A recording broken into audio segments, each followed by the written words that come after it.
all who are watching, and a very warm welcome to the Festival of Bharat. We are an online forum that seeks to create wide-reaching content on diverse topics pertaining to Bharat, and in doing so, serving the cause of this civilizational principle we call Sanatan Dharma. Bharat has always been ahead of the game, so to speak. The modern-day Indians don't get to see that today because of years of indoctrination and falsification of history and manipulation of facts. The result has been that we have a very warped understanding of our own culture. I have with me a senior scholar and academician today who will help us see just how forward-thinking the Indian thought and mindset has been, especially with respect to matters related to social and sexual mores of our society. This is important because we've always been pegged down to be orthodox at best or amoral at worst. The truth is far from it. So Bharat Gupt ji is with here today. Dr. Bharat ji is an Indian classicist, theatre theorist, sitar and surbahar player, musicologist, and newspaper columnist. He is a retired professor of English and he taught at the University of Delhi. Presently, he's a trustee and executive member at the Indira Gandhi National Center for the Arts. Much of his writing is devoted to classical Indian and classical Greek drama, comparing the similarities and differences and exploring the possibilities of common Indo-European origins. Welcome, Bharat ji. I'm so happy to have this opportunity to talk to you. Well, thank you so much, Pujita. I'm very delighted to be with you and with this undertaking that you have done. I think it's a great enterprise for the young, and I am very happy to be associated and make a small contribution to help your efforts. Thank you so much, Bharatji. I just want, yes, please.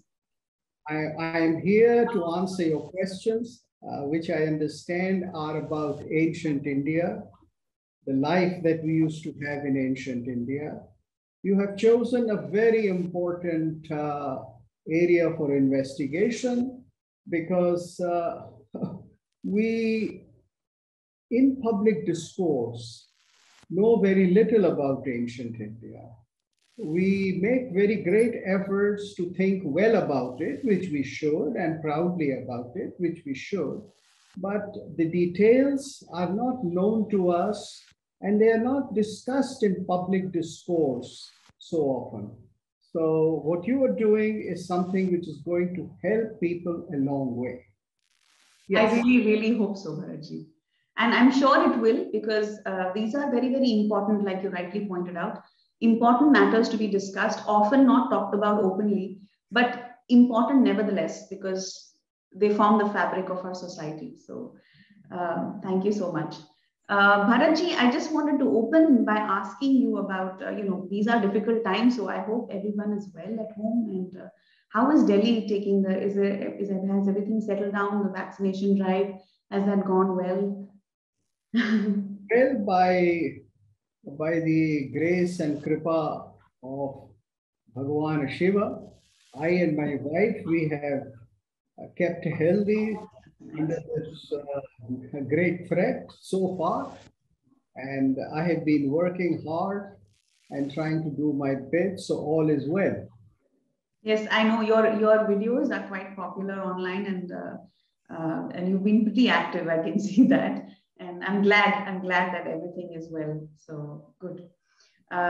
So Bharatji, without further ado, let me start with my very first question, which is to do with the idea of morality, the very tricky subject of morality.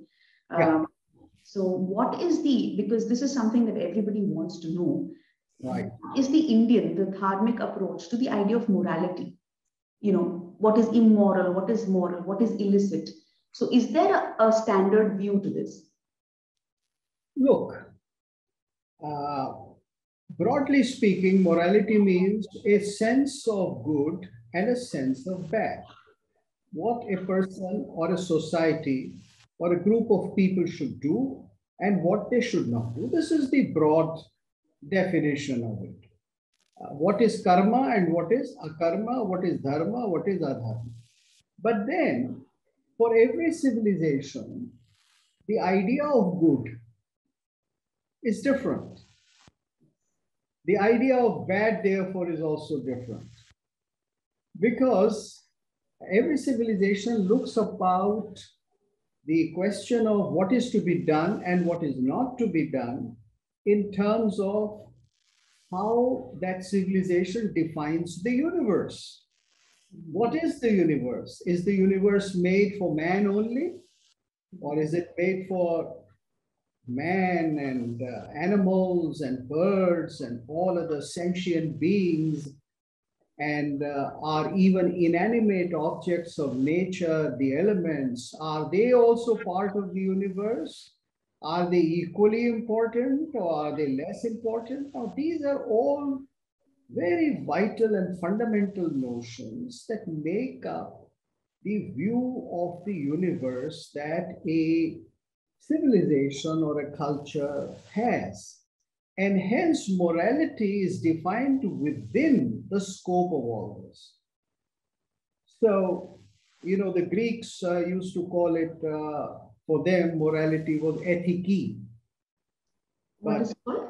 Ethiki, from which you have the English word ethics. Ethics. You know, so the Greeks would say ethiki, but their notion of what was ethic or what was good was a little different from, let us say, the Christian version. And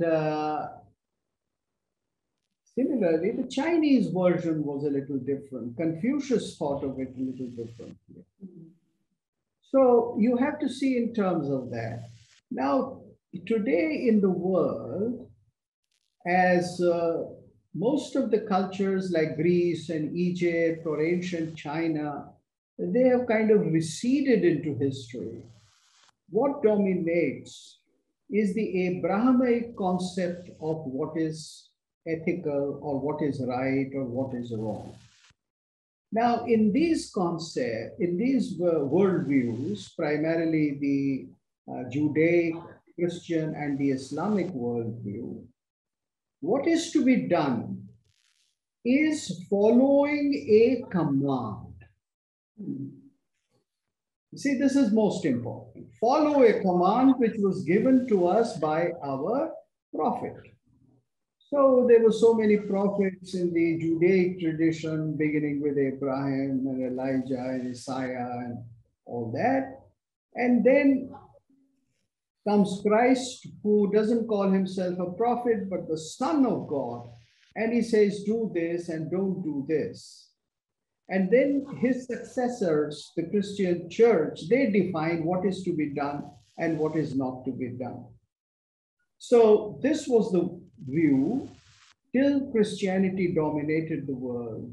And then there was in Europe a revisiting of ancient Greece, and they thought that Christianity was very restrictive. And reading the Greeks and the Romans, they kind of expanded. They put in a lot more reason into this whole business of what is to be done and what is not to be done. And we had the Age of Enlightenment. And it is at this point that colonization began. And then in the 16th, 17th century, we have the arrival of the Europeans into India. And finally, by 19th century, we are in the grips of the British rule. So when we think of the West today, or when we think of anything outside India, our experience is not that of ancient China or ancient Greece or ancient Egypt or the universe of American Indians or the people of Africa or Australia. Our experience of the outside world is kind of nebulously called the West. And the West is largely Christian morality. Correct. Or Islamic morality. In this, as I said, great feature is that the words of the prophet are to be honored. So there are the 10 commandments given by Moses in the Judaic tradition. The Christians follow it. Then for the Muslims, there is the Quran, and the whatever is revealed to Muhammad in the holy is collected as the ayatas of Quran, and that is the morality for it. Now, Hindu morality or traditional Indian morality is different. Right. It is a morality based upon what may be called not the command or not what the prophet told you or what was given to you as an injunction, but it is based upon the notion as to what is the right karma at this given moment. Shall I do this or shall I do that? If my father says, do this, do I follow him or do I oppose him? It's not that I must always obey my father. Well, there is a general injunction that I should obey my father. But then, when there is a vital conflict of interest or when there are choices, then I have to apply my sense of what is dharma and what is adharma. So, when Rama was told by Dasharatha that go into the forest for 14 years, he said, happily so, because his father, he saw, was compelled. His father had given his word. He had to honor, his father had to honor the word. And so Rama said, fine, this is dharma and I'll follow it. Correct. But when Bhishma was told by Shantanu to allow him to get another wife in old age, then Bhishma, in order to please his father, got so carried away that he abdicated himself without thinking whether it was right for him to please the old man who was just struck by desire. Correct. Shantanu was under no compulsion to marry. Right. There's no compulsion. He was doing it out of pure sexual lust. Correct. And Bhishma did not tell his father that it was not right for him. He only went by the letter, and then we know that Bhishma Pratigya, although great, Bhishma Pratigya, although because he led a life of great asceticism and sacrifice, so it brought him virtual immortality. He could postpone death as long as he wished. He had great powers, but the consequence of his vow was not beneficial. It could not prevent a Mahabharata. Right. So in the Hindu system, by Hindu we mean Jain, Buddhist, all the darshanas of our culture. In those systems, dharma is to be followed according to the dictates and the demands and the needs of the hour. There is no single immutable injunction. The choice has to be made by the individual. And it is to be defined, it is to be seen according to the hour. Correct. So what is karma and what is not karma? I will decide to see if that karma is dharmic, then I'll do it. Although it may cause me a lot of pain. But if it is adharmic, I will not do it. And so, the idea of dharma also is flexible, I'm guessing. No, dharma is not flexible. Dharma is the eternal law which sustains the universe. Right. Dharma is something which sustains us. But dharma sustains us through our karma, through our action. So we must have the sense to make the right choice. Right. When Karna encouraged Duryodhan to disrobe Draupadi, then that was bad karma. But when Karna told the Brahmin that he would give his kundal and kavach, and he gave it to him, then he did the right thing. Because he was fulfilling his vow of not turning away a supplicant. Because he was a dani and he had to follow the injunctions of being a dani. So he caused harm to himself and he gave away, knowing that this may bring, or rather will certainly bring him death. Now, this was dharma. But the same man made the wrong choice in the Rajya Sabha at Hastinapur. So you see, dharma is not something which is defined by an injunction. Dharma is something which is served by an injunction or by a karma. So if you make the right choice, Right. if you do the right action, then dharma is Established. affected. Then dharma arises. If you make the wrong choice, then it is adharma. Right. But dharma is always that which sustains you. And if we follow dharma, that is, if we protect dharma, then dharma protect us. Dharmo rakshati rakshitaha, has been said. Yeah. Right.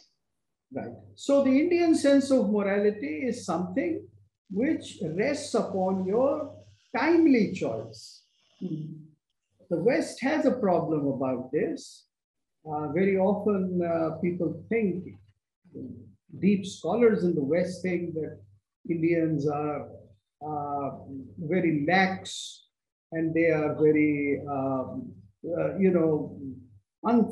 indecisive, and they can work out shortcuts and they can work out all kinds of excuses to not do a thing. And some scholars like Wendy Doniger always says that a Brahmin can fix something for you. If you are in a difficulty, he'll show you a shortcut. Some other way, yes. So the Westerners, they don't understand, and very often they think that this is a weakness because they themselves are used to black and white injunctions given by their prophet. Right. For them, that is the sense of morality. Absolutely, yeah. There is no initiated action. Yes. There is no analysis of no analysis. Yes. It's very late that you have people like Robert Frost saying that I did not take this road, I took the other road. The road not taken. Not taken, right. So it is at this time that that the West starts thinking in terms of alternatives and in terms of the equal validity of alternatives. Before the 20th century, and this is when the West was fully acquainted with the Indian philosophical systems. So the earlier systems were not at all flexible under the question of the Islamic milieu. Unfortunately, Islam still lives in a very deep orthodoxy. This is very pertinent, Bharatji, since you mentioned the orthodoxy in Islam. What is your view of what's happening right now in Afghanistan? Where do you think it's going to go with the Sharia law? Well, it's not the topic of the day, so I'll briefly say that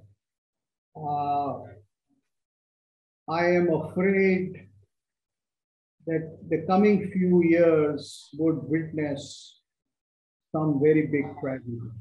Right. Yeah. So, since we talked about morality and we talked about the Indian perception and the Indian view of morality, it is but natural that we talk about something that is even more contentious, and that is the the topic of karma, or what people construe or misconstrue as erotica, or So, could you throw some light on what karma really means? And in continuation, since you are an expert, you have an expertise on the Kama Sutra, dispel some notions that people have about Kama Sutra being a book of pornography, especially Islamic and Christian view of the book being nothing but pulp fiction.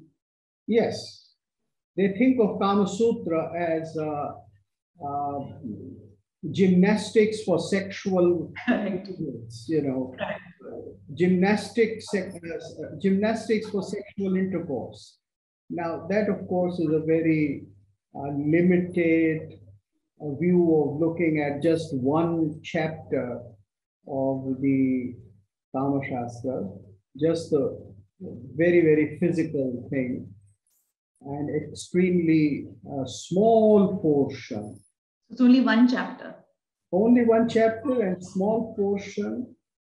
And Kama Sutra is about sexual life, but in India, sexuality or sexual life or sex, or what now the West calls sex, and what the ancient Greeks used to call eros, love, eros, which was the physical as well as the mental as well as the spiritual desire. So the idea of karma is very profound.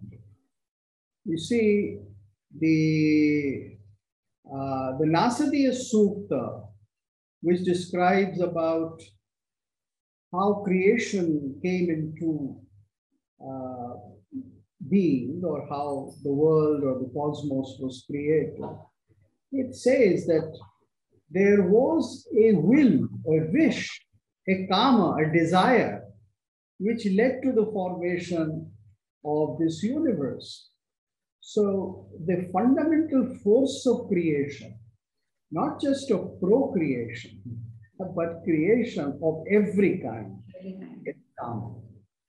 And in the Indian system, we talk of the 4 aims of life, or rather the 4 modes of life. And they are dharma, artha, kama, and moksha. Earlier, they were only defined as 3, dharma, artha, and kama. Moksha was considered part of dharma. So, kama is very important. Kama is a purushartha. That is what a person, purush here means not male, but it is male or female or hermaphrodite, all 3 genders. Kama means desire which leads to creation. And it is a purushartha, or it is a pursuit, a great pursuit. So it's a fundamental thing along with dharma. Dharma, kama, and artha, they all 3 sustain each other. Right. It is not possible that there can be a society or a fulfilling life for an individual without kama. Now, I have lectures on the videos, several videos on the Kama Sutra, and people can go to my YouTube channel and see them. They are there, mostly in English, but some in Hindi also. So I have given a whole description of the ancient life of desire. Now here I'd like to summarize the whole concept of karma. In India, the idea of karma can be seen at 4 stages. There is fulfillment of karma at the physical sense, at the level of the body. at the level of fondling and sexual intercourse and all the kinds of pleasure that it provides. And it has to be without any guilt. Unlike old Christian paradigm, indulgence in sex is something beautiful. And it is something which is to be conducted between man and woman with mutual respect, love, and affection. Right. It is not a domination of the male over the female. You just have to read the Kama Sutra and great Indian literature and poetry to verify that. So that is one aspect. Then the second aspect of Kama is to have a sexual relationship in the form of marriage, which is for the sake of making a social unit of family, where you have to procreate, where you have to raise children, where you have to make able citizens, where you have to do things in which skills and sciences and arts are passed over to the next generation. So that is the social aspect of Kama, which is the family, the marriage.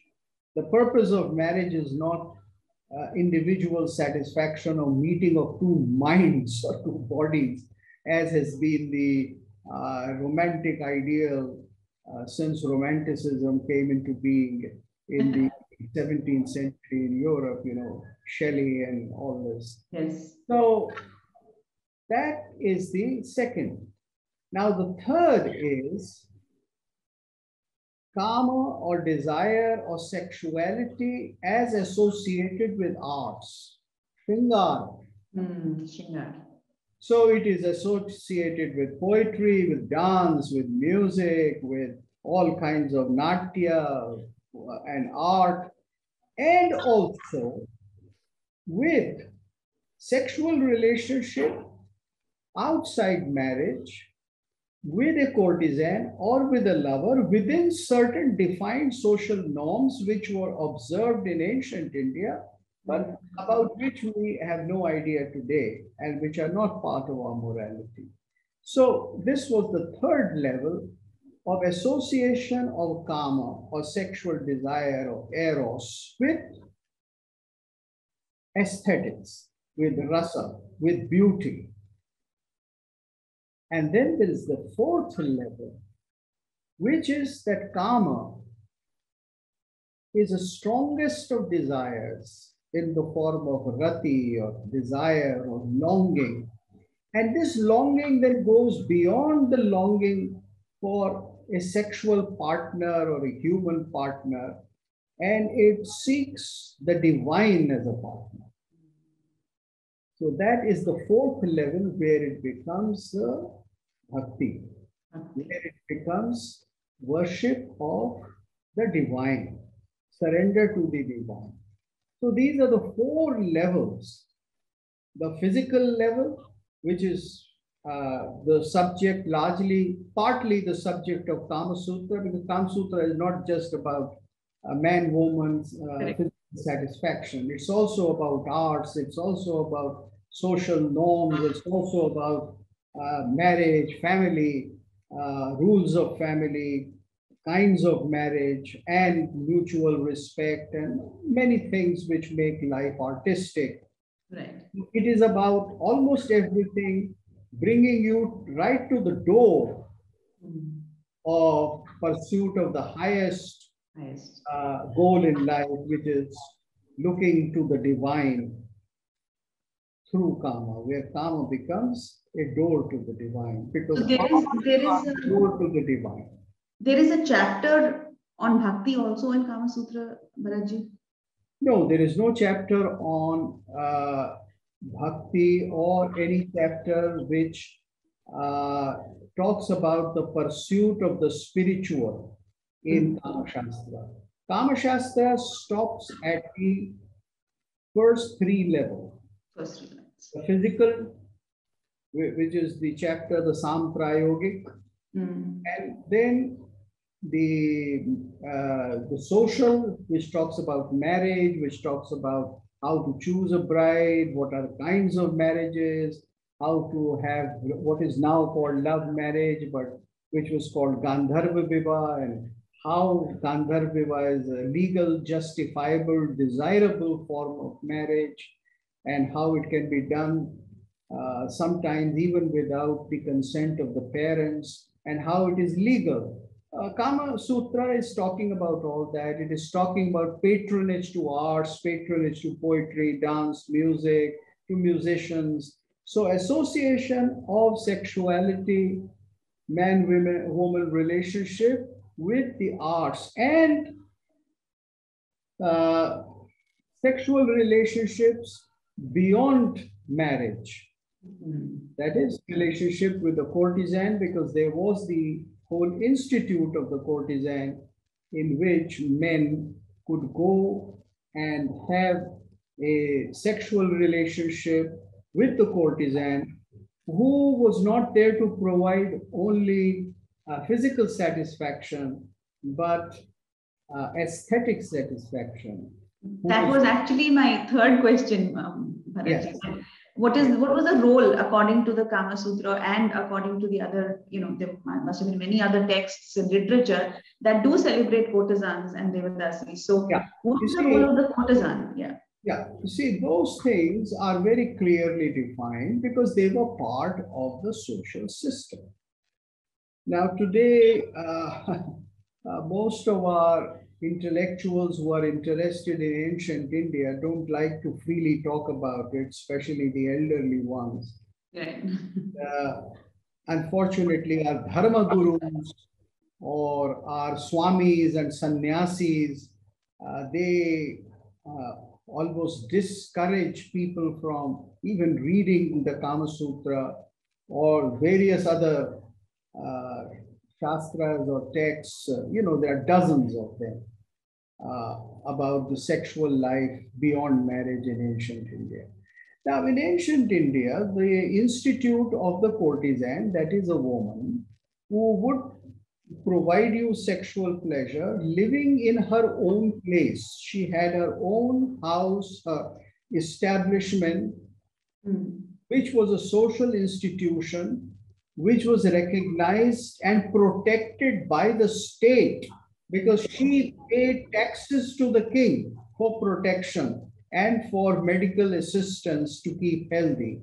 This was part of the ancient Indian system, where a man, obviously a man who could afford it, would go and would have physical satisfaction, but much more than that, the house of the courtesan was a great place for dance, music, poetry, philosophical discussions, for creative activity. And people went there to savor these things, to enjoy these things. So there were goshtis, or there were gatherings of learned people at such places. So a Veshmagraha, as it was called, Veshmagriha, or a Veshyagraha, was not just for what we see today or what we think of as a one-night stand, or just as something for quick physical relief. This was very different.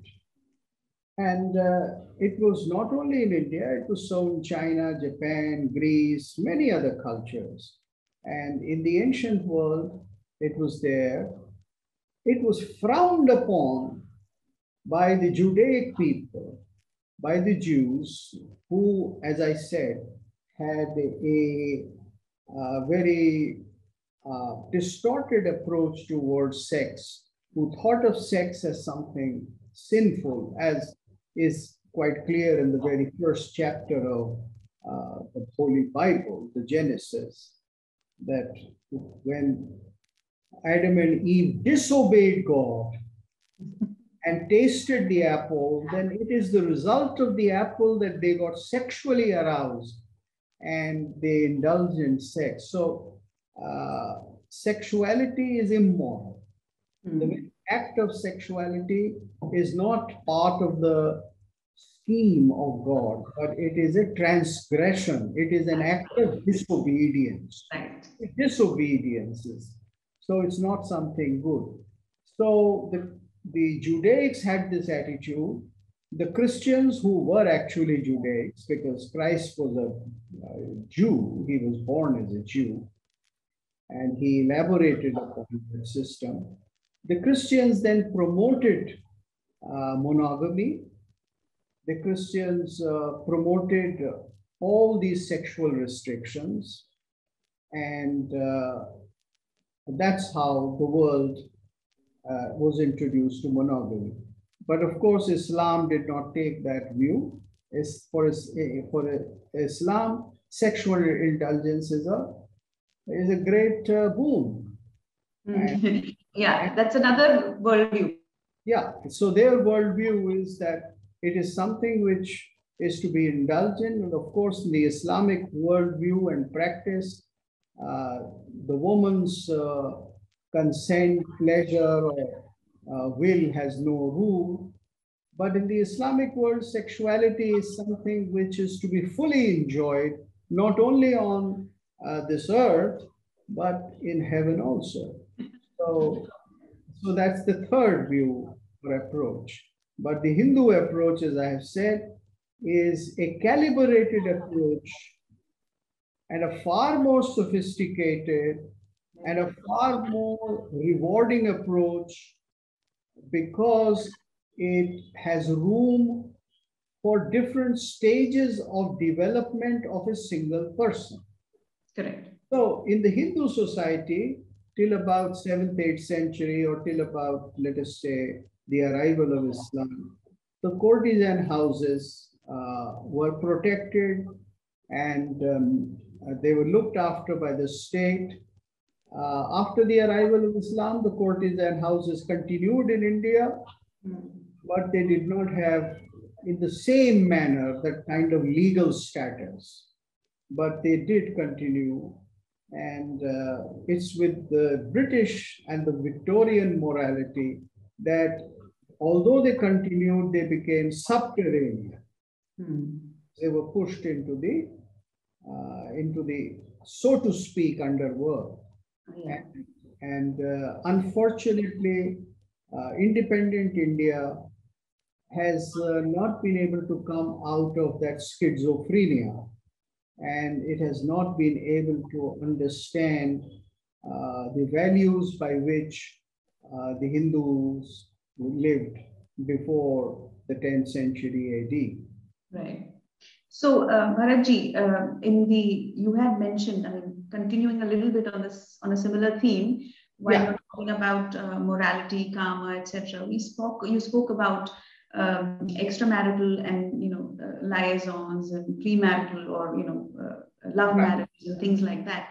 It would really help if you gave us some examples of anecdotal or examples from the Shastras or the Itihasas, where we see that this, like for example, you said Gandhar Vivaha. So also I wanted you to reflect, perhaps talk a little bit about the two different paragons of virtue that we have. We have Rama, who is he's a monogamous, he's held as a virtue, a symbol for monogamy. And then you have somebody like Lord Krishna who had, so this is often talked about, how is it that Lord Krishna had so many wives? How was it acceptable? And so on and so forth. I'll come to the comparison and the contrast between Rama and Krishna later. But let me first give you very briefly the different kinds of legal marriages that were practiced in ancient India. In very ancient times, let us say till 2000 BC and even earlier, it was very clear when, the Smritis were compiled, and the observations of the people who wrote the Smritis were compiled as Smritis, seeing what was being practiced in India.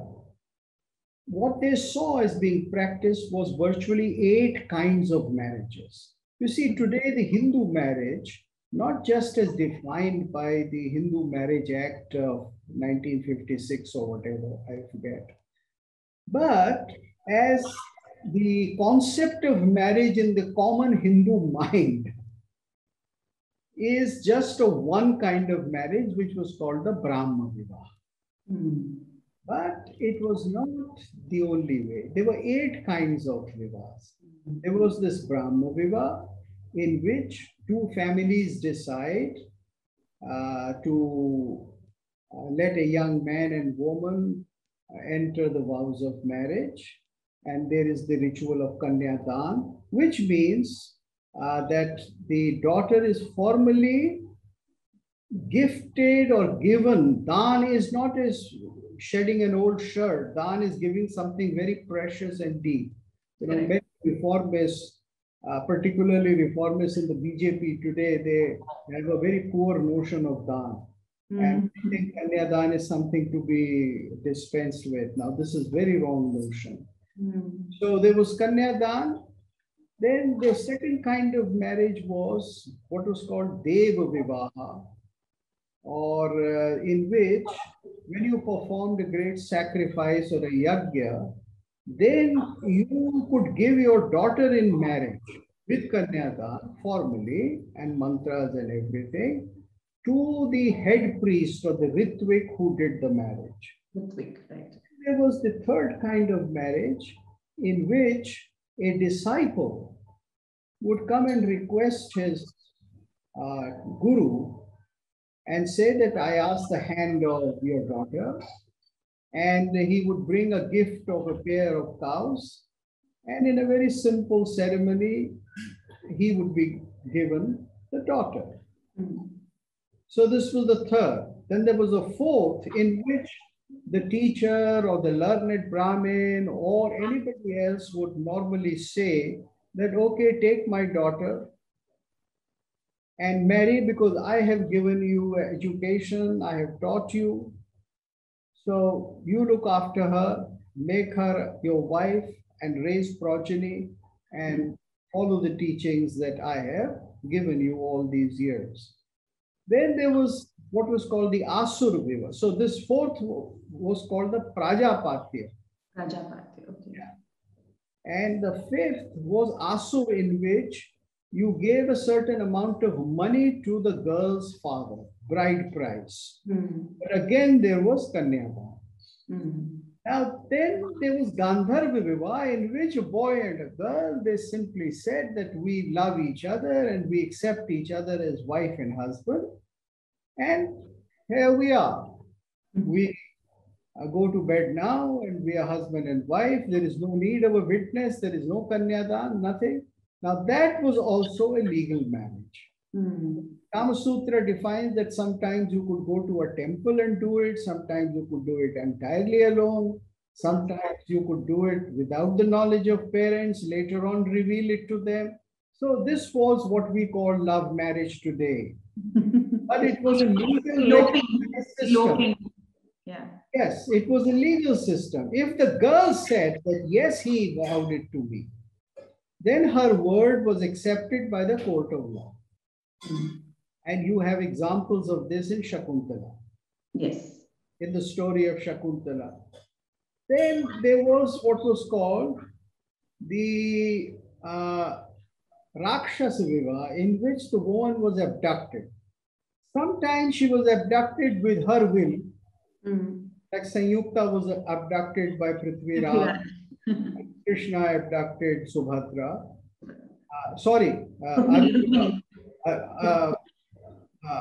Arjuna, Subhadra, and Rukmini. With consent. And then there was finally a very low form of legally marriage, but entirely condemned form, in which the woman was seduced and drugged and then violated. But later on, if the families agreed, there was a marriage. So the Shastrakaras and the whole system, they say that the first four are the best. Asur, in which the price is offered, is not so good, but then it was done. And Gandharv is something which is a concession to human nature. And the seventh and the eighth form, they condemned it. They said it should not be done because it is against the wishes of the families. And they are acts of violence. So because there is violence in the Vivah, Pishacha Vivah, and in the Rakshas Vivah, so they are condemned. But Gandharv Vivah is something which is tolerated, accepted. There are so many examples. Now, why is it that there were so many courts? It was because in ancient India, you asked me about morality. In ancient India, there were certain norms which were kind of all India norms, which was called Shastra Achar, conduct according to Shastra. Then there were all over India certain customary laws which were called Lok Achar or Lokachar. So Lok means what is happening in certain regions, in certain areas. And they were also considered as legal, valid. So the marriage of Draupadi to 5 brothers was a Lok Achar. Most of us really don't even know the basics about it. It is still practiced in Himachal in certain villages. Yes. So there were all these variations in different parts of India, and the high and the mighty, they thought that they were as valid as what is written in Yagyavalkya, Manu, Parashar, or any other Smriti.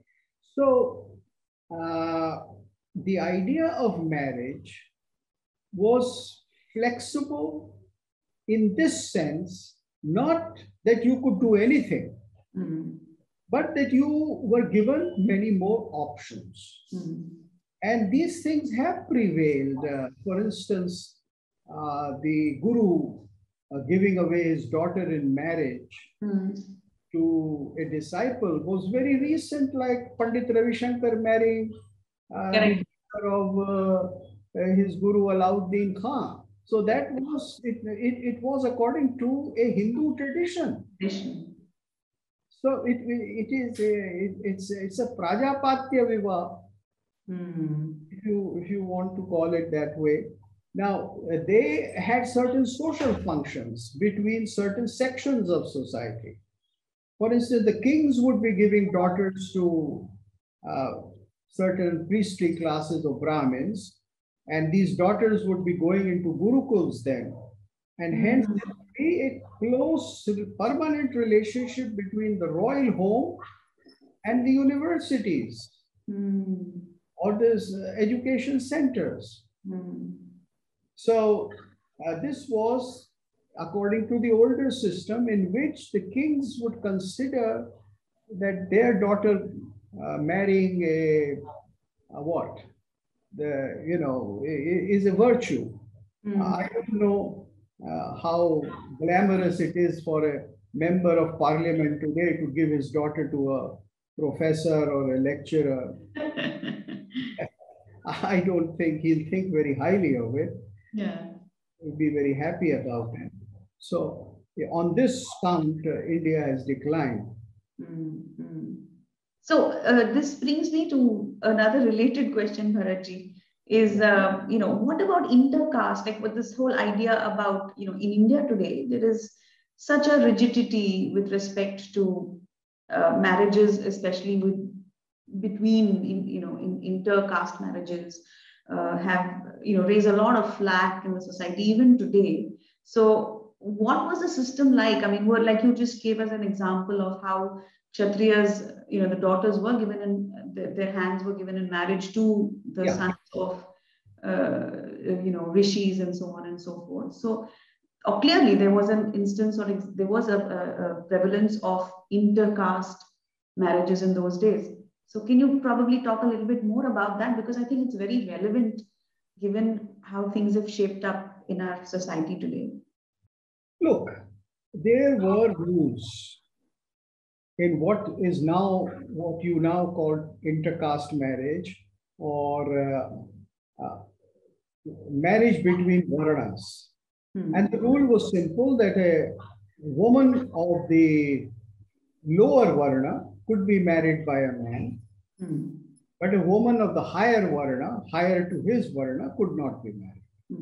So this was the rule, and according to this, Kshatriya girls could marry saints and Brahmins. Now, most people would think that this is something which is Brahminical, supremacist, the patriarchal. But most of the people who are so, gung-ho on criticism of Brahminism, they don't realize that a Kshatriya daughter, well-fed and well-cultured and well-looked after, she goes into an ascetic's place. She goes into a Brahmin and lives there in a Gurukul. So going into a Gurukul at that time was not moving into the luxury house of the Vice Chancellor. It was going into a hut. So that was the truth of it. And as a matter of fact, nobody wanted that his daughter should marry a Brahmin. I have hardly come across any instances where people would say, aha, let me upgrade my family connections by giving my daughter to a Brahmin. This is something which happened only under very special circumstances. And certain social norms, as I said, that if he did a great yajna for you, and this kind of a Deva Vivaha was done only in that sense. Again,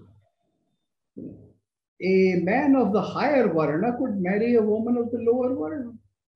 So a Brahmin could marry a Shudra woman if he wanted. I mean, and there are so many examples, I need not repeat them. And the reason why a higher Varna woman would not be sent to marry into a lower Varna was very clearly not a case of discrimination, but it was largely a case of wasting your resources. You see, modern societies are wasteful societies. Modern societies have too much to splurge. Whereas ancient societies always valued their resources, because as compared to modern post-industrial, post-television societies, post-media societies and scientific cultural societies, they were very poor societies as compared to us. You see, they had very limited resources and they wanted to use them in the maximum, optimum manner that they could. So, if you take a Kshatriya woman and if you send her to a Shudra's house, what would she do there? Correct. I mean, she wouldn't know how to help in creation of a shoe, making of a shoe, or a pitcher, or fishing, or something like that.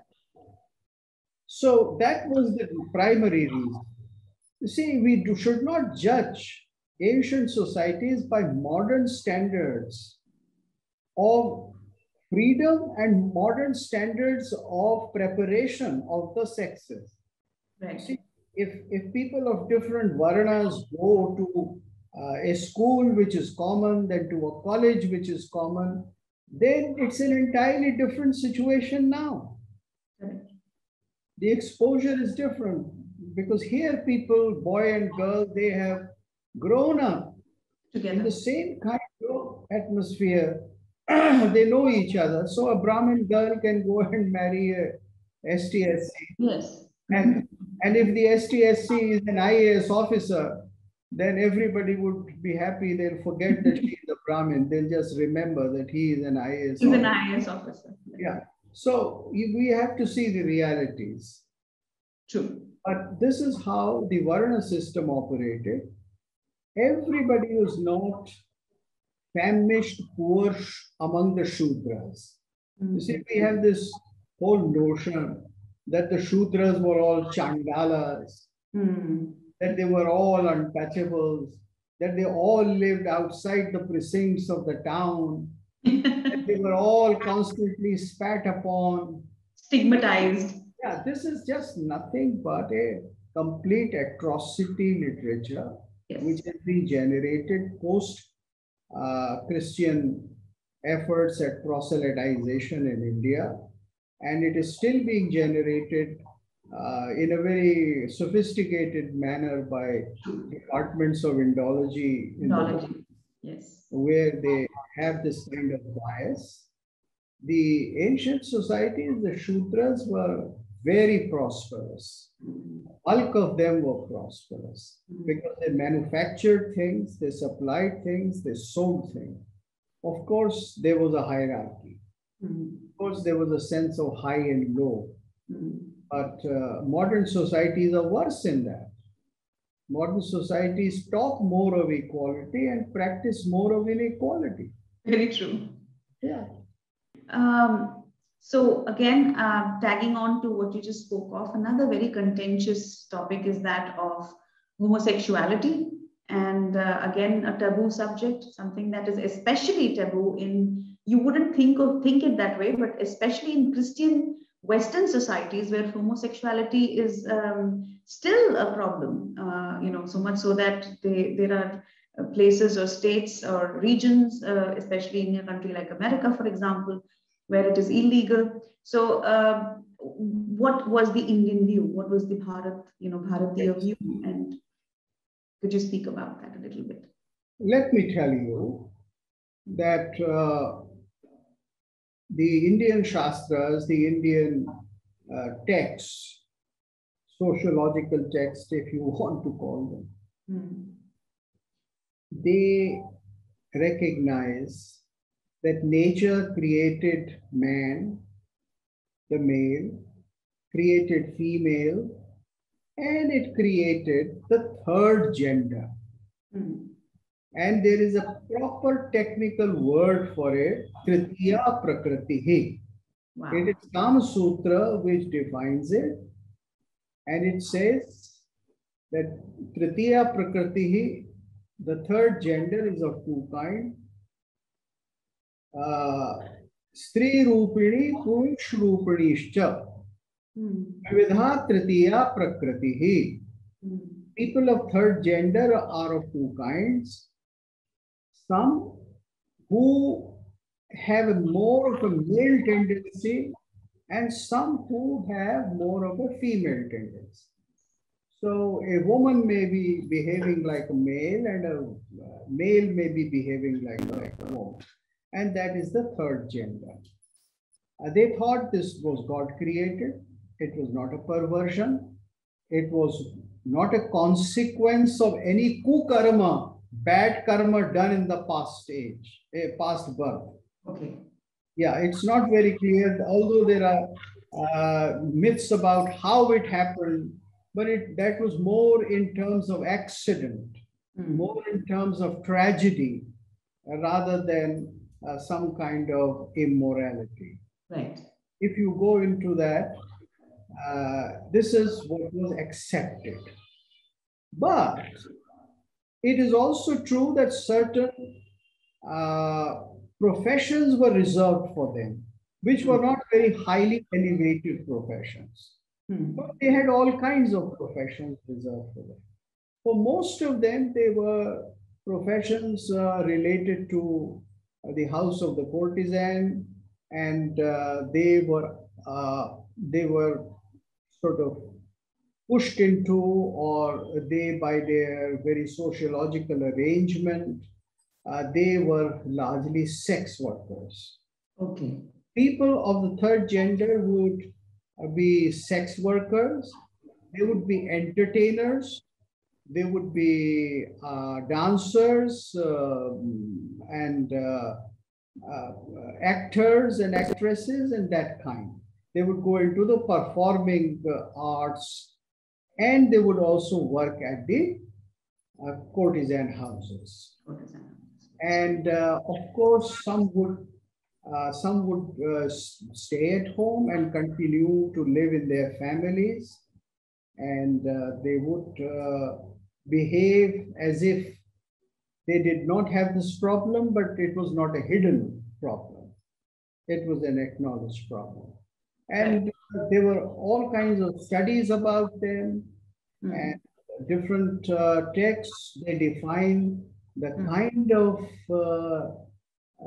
of third gender, the different kinds of third gender. And there are different names for it, like Kleba and Shanda and Shikanda and like Shikhandi, etc.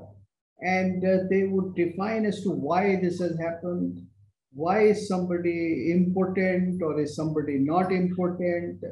All the various drawbacks, if you would like to call them, or you would say different varieties of what was their physical nature, was acknowledged. And then under law, they were protected. They could not be abused. They could not be ridiculed. That I didn't know. Tortured. And if it was done, then there was punishment, as there would be punishment for transgressing, violating another normal person. So this was the situation in ancient India. It continued pretty much in the Islamic societies. Islamic societies have always used the third gender in a very, very useful manner. And you had, I think, Malik Kafur, was he? Who was a... Not only Malik Kafur, they had a whole system in which people were forcibly castrated. Castrated, yes. And then they were made into fierce fighters. Fighters, right. Their whole sexual energy and their prowess was geared to war. And that was one of the customs of the Islamic empires, which they used at the time. And they made them into assassins, and they made them into warriors. That would be forced, Bharatji. That would have been forced. The forced aspect of it was the castration. Yes. But then nurturing them into fierce fighter was something which was not, it was forced in the sense that they were pushed into this life, certainly forced into this life. But it was very often a highly respected profession. They were given that place. They were elevated to become kings.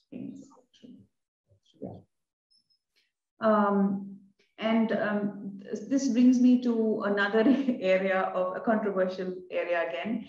Not controversial so much as much talked about, and has been, the center of many debates, etc., is that of feminism, gender equality, and things of that nature, Bharatji. Especially in India, this is gaining momentum, and there is a general perception, especially in the world outside of India, that Indian women are always treated, or have a secondary position, or that they're subjugated, or they don't have the freedom or liberty. And I've personally experienced that with a lot of people in the West, even today, have clung to those notions. So it would really help if you talked about. Yes, I always ask my Western friends, and I don't mean it as an affront. Right.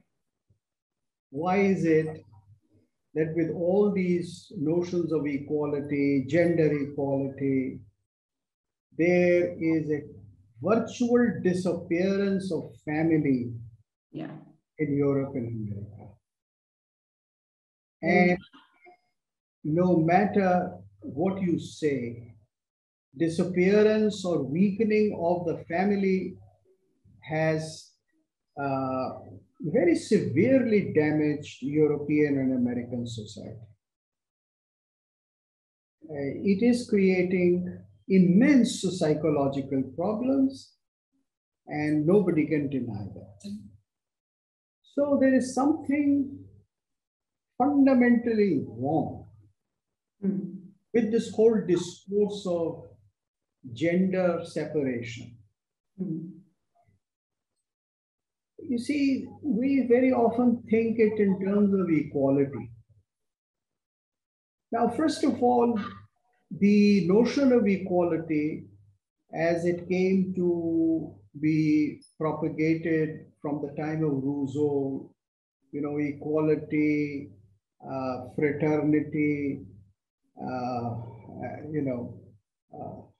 equality, fraternity, and what's the third? You know, three values. Liberty. Yeah. So they are very numerical. This is the fundamental difference. That if there are 50 people, then 50 must have a certain amount of liberty, unquestionable common denominator of liberty, common denominator of equality in terms of they can vote, or they can enter institutions, or they can conduct marriages, etc., etc. And then, of course, fraternity comes naturally out of that. This is something which has a lot to do with the industrial and the post-industrial society.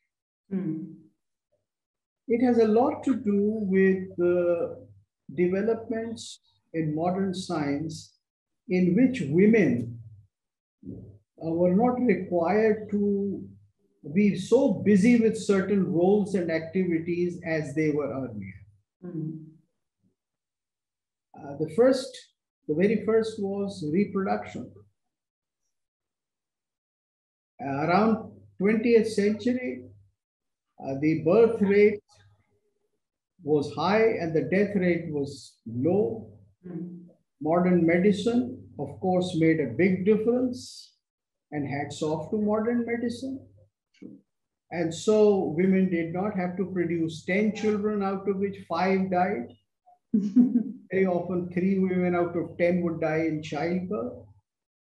So there were women, plenty of them, who were not so occupied in certain things as they were earlier. And with industrialization, what you needed was to send those women to office, just like men. So this whole notion of equality is an economic notion fundamentally, where it is given the garb of rights, whether I have the right to work in an office, whether I have the right to travel by myself, whether I have a right to seek a job I like, etc., etc. But this is fundamentally putting women to work in the same manner. And perhaps with the same slavery, exactly, modernity as men.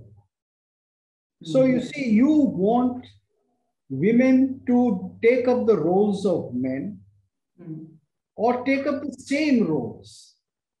So this whole notion that men and women will do the same roles within the house, outside the house, and it will be sameness, is something which can happen only after certain technological innovations and environment.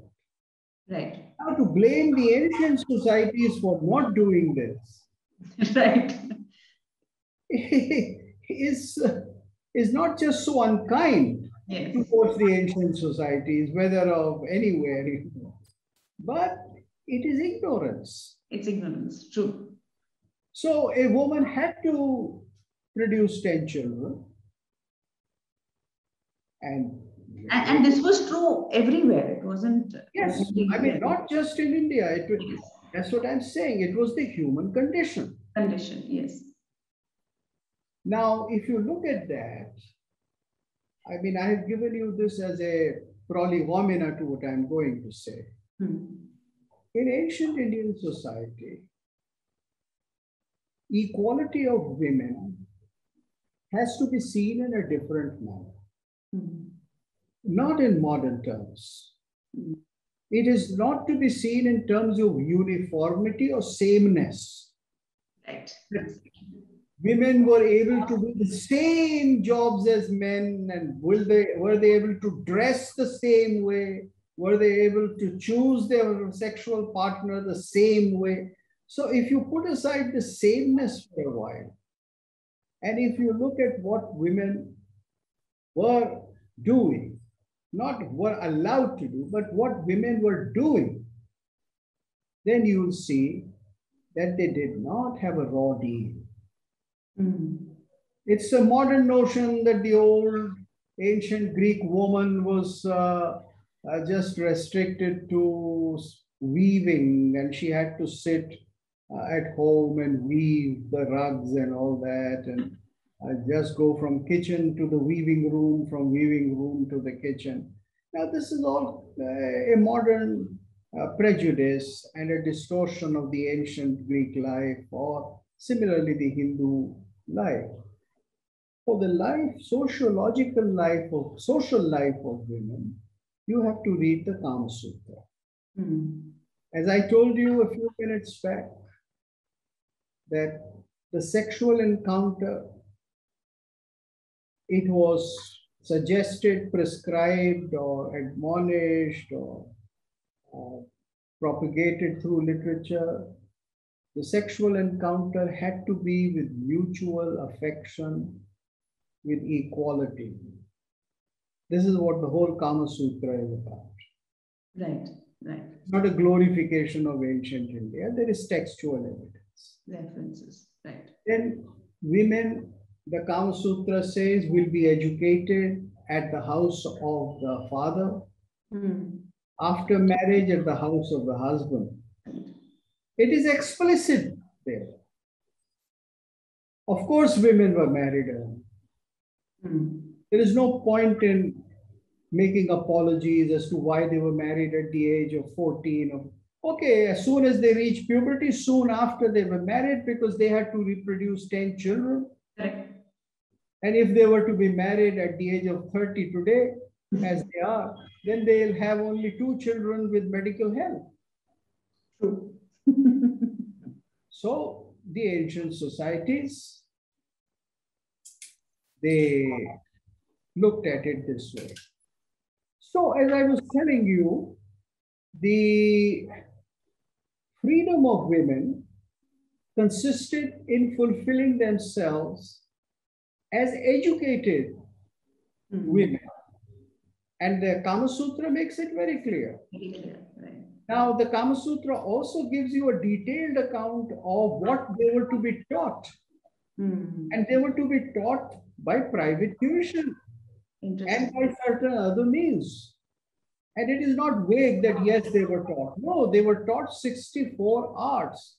And these 64 arts are not just some petty small skills like making garlands or designs or weaving the carpet or something. They were very sophisticated knowledge systems, like philosophy, like study of arts, like study of dance, poetry, music.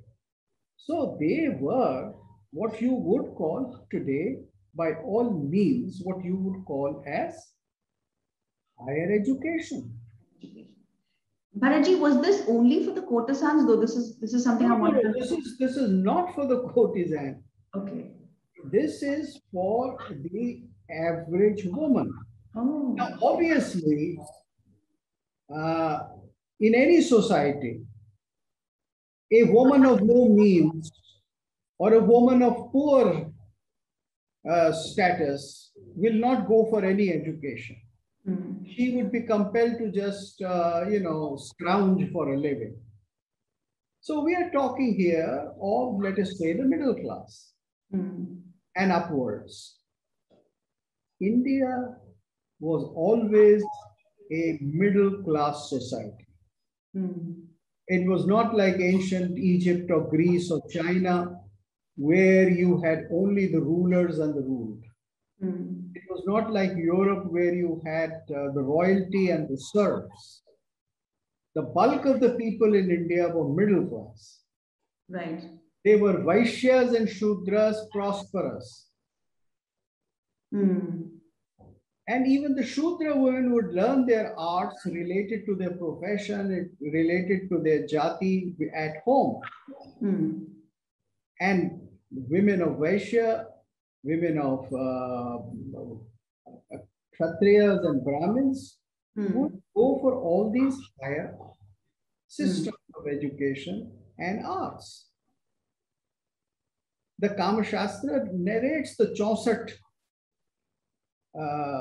kalas, the 64 arts.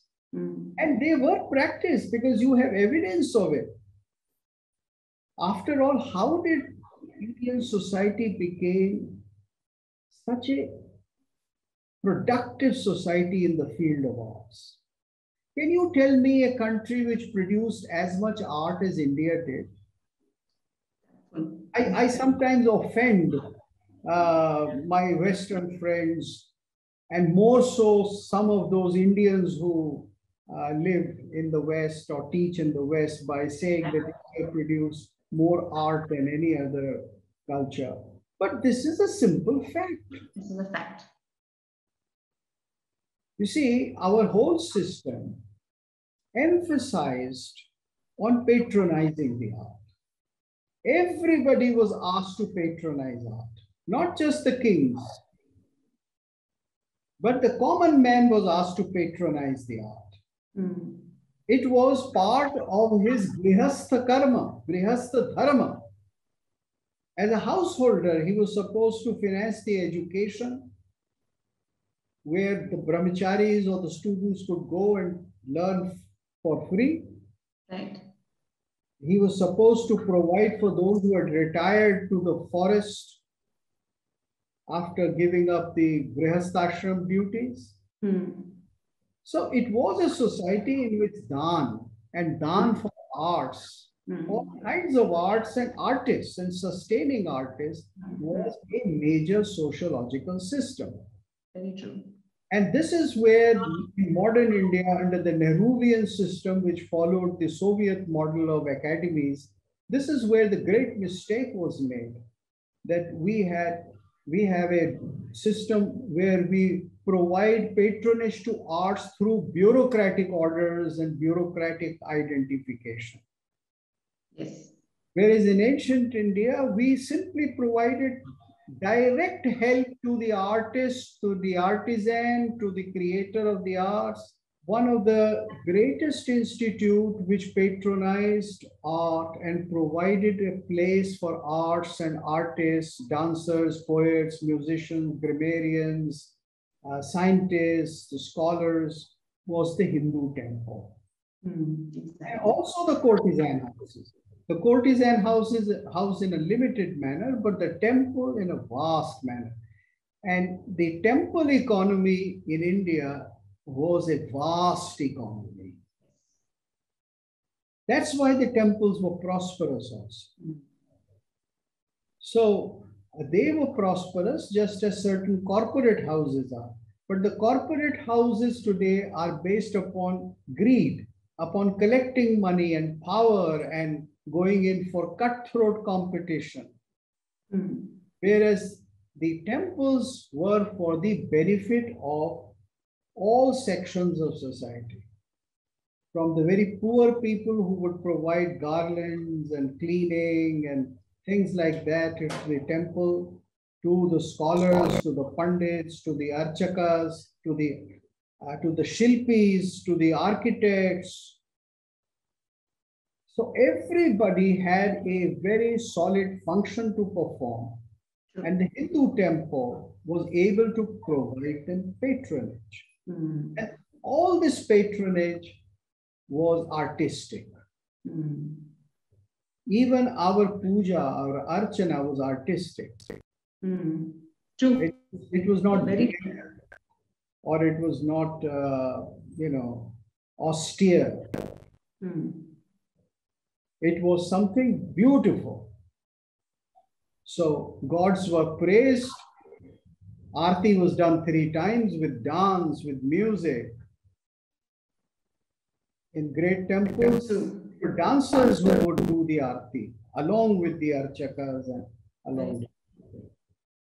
I think we have to discover why arts were a fundamental part of the Purusharthas, Dharma, Kama, Moksha, why they were considered as leading towards the divine. Art being a door to the divine was a common belief and practice in India. Every artist said that by pursuing art, he is progressing or she is progressing towards something higher and communicating with the highest. So thank you so much, Bharatji, for being with us today and for your valuable time. Also throwing so much light, although I know we are hard pressed for time. This is a very vast topic and much can be said on it. But I think you did justice to the fact that we have very little time, but you did cover a vast gamut of some of the contentious issues that we talked about today. And I hope that the people who are listening in were able to take something away and can recalibrate their opinions and their perceptions with respect to how ancient Indian society viewed some of these things. So I really thank you so much for being with us. Namaste. Namaste. I'm very grateful that I had this opportunity. It was a great pleasure participating, and I look forward to doing something like this again with you, Pujita. Very much, Bharatji. We have your expertise ranges to many other subjects as well. So we definitely love to have you back. Perhaps talk more on aesthetics and arts, definitely, which is close to your heart. So we'll have another program just for that. No, sir. And to the viewers, thank you so much for listening in. We hope that you enjoyed this episode of the Festival of Bharat. And please subscribe and like and share widely, and do come back. It will be an honor and privilege. Thank you so much.